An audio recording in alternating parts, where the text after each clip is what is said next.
Eta hor, arreba hori gozen duen. Ba, eixizet esan.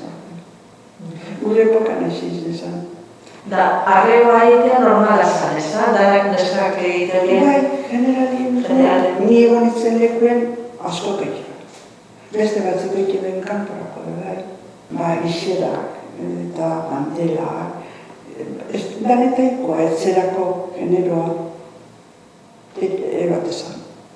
Nik etzin egon itzelez, nik etzin txikuna bezan. Bera kanpora egiten da benaka, eban egin juz etzera. Zure eskondute bazauz kanpora, etzetik. Zure etzera, eramuz nuzun, amakineko arriba. Amakinekoa. Amak itozen alabeari bai. eskondako. Bai. Guk geuk egin egitezelez, guk egin du, bai amak erositea teli eta lako. Bai, makrosite eta makizan da, eta hori, neskak ebaten ere eskontzara. Osa, eskonduten ziren erako. Bai, eske orduen betzi ikutzik egon gozien. Danak egiten. Danak orduen egiten. Danak egiten. Ni betzaten du bai. Bai. Nire zeuran bai behitzen. Bai, beste guztien. Bai,